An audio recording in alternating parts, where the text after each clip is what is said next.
ఇప్పుడు ఈ కొత్తగా వస్తున్న అంటే మీ రంగంలోకి, మీ విభాగంలోకి వచ్చి ఎవరైతే పీడియాట్రిక్, హెమటో ఆంకాలజిస్ట్ కావాలనుకునే కొత్త వైద్యులకు మీరిచ్చే సలహా ఏంటి?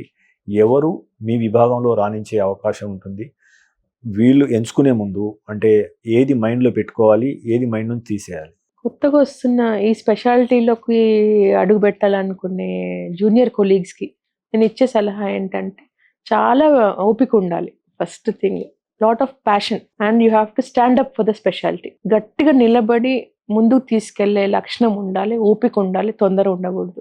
Lot of compassion, empathy, any doctor should have that. కానీ ఈ ఫీల్డ్‌లో ఒక లెవెల్ ఆఫ్ ఓపిక, కంపాషన్, ఎంపథీ, వాళ్ళ షూస్‌లోకి వెళ్ళి పేషెంట్స్ ప్లేస్‌లో మనల్ని ఇమాజిన్ చేసుకొని, వాళ్ళు ఏం బాధలు పడుతున్నారని చూసినప్పుడే మనకు వాళ్ళకి ఎట్లా కరెక్ట్‌గా సర్వీస్ ఇవ్వగలం అనేది తెలుస్తుంది సార్. ఆ కాంట్రిబ్యూషన్ అనేది, ఆ సేవాభావం ఉంటేనే ఈ స్పెషాలిటీలోకి రండి. ఓకే. ఇంకేదో ఎక్స్‌పెక్ట్ చేసి మాత్రం రావద్దు. క్యాన్సర్‌కి ఎక్కువ ఖర్చవుతున్న మాట వాస్తవం.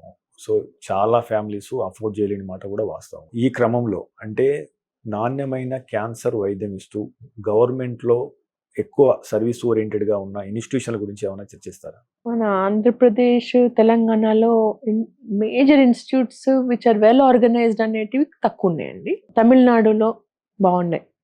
కంచి కామకోటి ట్రస్ట్, శ్రీరామచంద్ర ఇవన్నీ బావున్నాయి institutes. CMC Vellore, Tata memorial hospital ఇవన్నీ. మన దగ్గర ఇప్పుడు చిన్న పిల్లల్ని ట్రీట్ చేసే గవర్నమెంట్ సెటప్‌లో ట్రీట్ చేసే centre MNJ cancer hospital okay. లక్డికప్పుల్లో ఉంది. ఫస్ట్ అడల్ట్స్‌ని ట్రీట్ చేసేవాళ్ళు. చిన్న పిల్లల్ని ఇప్పుడు ట్రీట్ చేస్తున్నారు. ఫస్ట్ ఒక 10-15 ఇయర్స్ బ్యాక్ ఇట్లా అబ్రాడ్ ట్రైన్ అయ్యి వచ్చిన డాక్టర్సే చిల్డ్రన్స్ వార్డ్‌ని ఎస్టాబ్లిష్ చేశారు.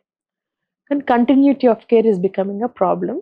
స్టిల్ పీపుల్ లైక్ అస్, అంటే ఇప్పుడు మన హాస్పిటల్ నుండి ఒక డాక్టర్ గారు వెళ్ళి చూడడము అట్లాంటివి జరుగుతున్నాయి. అక్కడ కూడా టీమ్ ఉంది.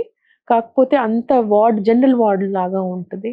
స్పెషలైజ్డ్ రూమ్స్ ఉండి, కొంచెం వాళ్ళ ఇన్ఫెక్షన్ ప్రివెన్షన్ ప్రికాషన్స్ కొంచెం బెటర్‌గా ఉండి, స్టాఫ్‌ని కొంచెం పెంచుకొని వాళ్ళని ట్రైన్ చేస్తే రిజల్ట్స్ మెరుగుపడే అవకాశాలు ఉన్నాయి. బెస్ట్ థింగ్ ఏంటంటే పీడియాట్రిక్ పాలియేటివ్ కేర్ టీమ్ అనేది ఎస్టాబ్లిష్ అయ్యింది ఎంఎన్‌జే హాస్పిటల్‌లో.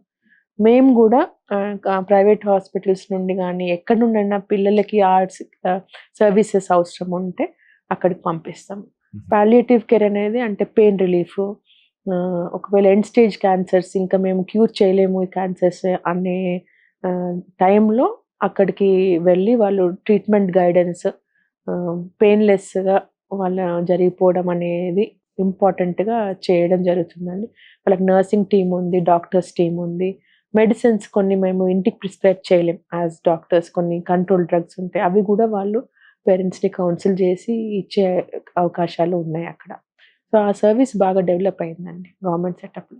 సో, అంటే ఇంకా ఇప్పుడు ఈ క్యాన్సర్స్‌ని ప్రారంభంలో గుర్తించడం కోసం కావచ్చు, లేదా స్క్రీనింగ్‌ని పెంచడం కోసం కావచ్చు, లేదా ఈ అఫోర్డబిలిటీ పెంచడం కోసం కావచ్చు, మనం క్యాన్సర్ వైద్యం స్థాయిని హైదరాబాద్‌లో పెంచడం కోసం కావచ్చు, ప్రభుత్వానికి మీరేమన్నా సూచనలు ఇస్తారా? ఇప్పుడు ఉన్న ఇన్‌స్టిట్యూట్స్‌లో ఇప్పుడు నిజామ్స్ ఇన్‌స్టిట్యూట్ గానీ, ఎంఎన్‌జే క్యాన్సర్ హాస్పిటల్ గానీ, మన దగ్గర ఉన్న క్యాన్సర్ హాస్పిటల్స్‌లో చిల్డ్రన్స్ వార్డ్స్‌ని అనేటిది కెపాసిటీ బిల్డింగ్, ట్రైనింగ్ కెపాసిటీని, అంటే స్పేస్ ఉంది. ట్రైనింగ్, రిసోర్సెస్ ఉన్నాయి. ట్రైనింగ్ అనేది కొంచెం ఇబ్బందిగా ఉంది. నంబర్ ఆఫ్ పీపుల్‌ని గానీ, ఎక్విప్‌మెంట్‌ని గానీ, స్పేస్‌ని గానీ, ఐసోలేషన్ రూమ్స్‌ని గానీ, ఐసీయూ కేర్‌ని గానీ, సపోర్టివ్ సర్వీసెస్‌ని కొంచెం పెంచుకుంటే బెటర్. మీరు తీసుకునే అదే మందులు, అదే నాణ్యమైన మందులు, కానీ సగం ధరకే. అవును, మెడ్ ప్లస్ బ్రాండ్స్ పై 50-80% తగ్గింపు.